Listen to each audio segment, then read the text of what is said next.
ජනප්‍රිය රංගන ශිල්පිනී මාධවී ඇන්තනී විසින් තම පුතුට නම් තැබීම හේතුවෙන් කිරියම්මා දානයක් දී තිබුණා. ඉතින් මෙලෙස කිරියම්මා දානයක් දීපු මාධවී කිරියම්මා දානයක් දෙන හරිම විදිහ ගැන මෙසේ සටහනක් එකතු කරලා තිබුණා. මේ මාධවී එක්කල එම සටහන. කිරියම්මාවරු දානෙට වඩිනකොට මුළු ගම්මානෙම කිරිසුමද වෙනවලු. ඒක මොනතරම් සත්‍යයක්ද කියලා ඊයේ දවසේ කිරිදරුවම්ම කෙනෙක් විදිහට මටම ඔප්පු වුණා. පුතාට 3 මාසයක් පිරීම සහ කෛලාස් මහේශාක්‍ය හීනටිගල යන පුතුගේ නම් ප්‍රසිද්ධ කිරීම මූලික කරගෙන අපි දෙන්න අපේ ජීවිත කාලයේදී සංවිධානය කරපු පළමු කිරියම්මාවරුන්ගේ දානමය පින්කම ඊයේ අප නිවසේදී පැවැත්වුණා. දෛවෝපගත විදිහට කාන්තාවන්ගේ මුදුන් මල්කඩවන් සත්පත්තිනි අම්මා වෙනුවෙන් මෙකී දානයේ දුනෙත් ලෝක කාන්තා දිනයේ දවසේදී. ඉතින් දින ගණන් පේ වෙලා ඊටම පිරිසිදුව හිත සතුටින් අඩුපාඩු නොහි සාරසුභාවට කිරිදානයක් සාර්ථක කරගන්න විදිහ ගැන මගේ මේ අත්දැකීම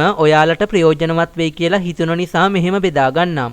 මේක සහමුලින්ම සාමූහික ව්‍යායාමයක්. කිරිදානයක ආනිසංසයේ බලය දන්නා අයත් අපේ පුතුමැණිකට ආදරය නිසාම එයා වෙනුවෙන් බොහෝ ඥාති හිතයිශීන් සහ අසල්වැසියන් මේ ගැන ආරංචි මාත්‍රයක් කන වැකුණු වහාම මේ පින්කමට හවුල් වෙන්න සදහැසිතින් වටුකුරුල්ලෝ වගේ එකතු වුණා. එදාට එන්න නොහැකි අය කලින් දවසක ඇවිත් ගෙවල් පිරියම් කරන්න අත්උදව් දී හෝ පිරිකරක් ඒවා හෝ හැකියාවලින් සම්මාදම් වුණා. ඒකයි සිරිත.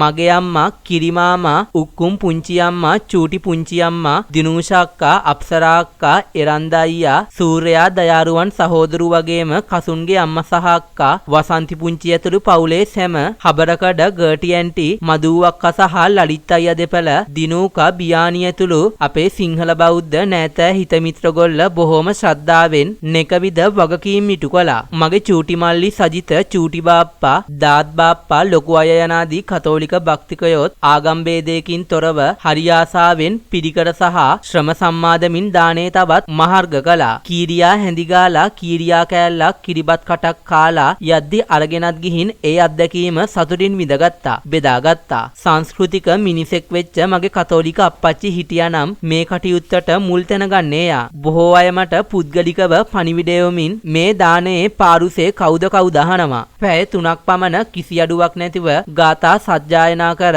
පත්තිනි මෑණි අපේ නිවසට වැඩම වූ කිරියම්මලා සද්දෙනාගේ නායිකාව තමයි කමලා අම්මා. 077යි 48යි 92යි 327 අංකයෙන් සම්බන්ධ කරගෙන උපදෙස් පැහැදිලිව සහසුද්දෙන් අහගෙන සටහන් කරගන්න ඕනේ. ඒ අරමුණ. බාරේ වෙනුවෙන් පූජාව ඔප්පු කරන ක්‍රමයේ විවිධාකාරයි. කෑම සියල්ල ඊතා පිරිසිදුවත් ප්‍රණීතවත් සෑදුවේ අතුරුගිරියේ නිරෝෂ සහ ඇගේ සොහොයුරා. කිරිමාමගේ කුඹුරේ කාබනික සහල් සහ අපේ අම්මා හිටවපු ගස්වල පොල් කිරි නිසා අපේ දානේ තවත් රසවත් වගේම සෞඛ්‍ය සම්පන්න වුණා. ඕන් මේ අපේ පුතාගේ නම් ප්‍රසිද්ධ කිරීමේ මංගල්‍යය. ඉතින් උපතින් සිංහල කතෝලිකයන් වුණු මට වගේම මගේ මහත්තයටත් ඕන කළා අපේ පුතාට සෙත් පිණිස කරන පළමු පින්කම අපට හැකි උපරිමයෙන් ලස්සනට සාරගර්භව පවත්වන්න. හැමදේම අහවර කරලා ආපසු හැරිලා බලපුවාමයි දැක්කේ. හැමදාම හදිසියකදී ළඟ හිටපු අයමයි මේ පින්කමේදීත් හිතින් හෝ ගතින් අපි ළඟ හිටියේ. ඒ තමුන්ගේ කමට ආදරෙයි යනුවෙන් මාධවී ඇන්තනී සටහන් කරලා තිබුණා. මේ ගැන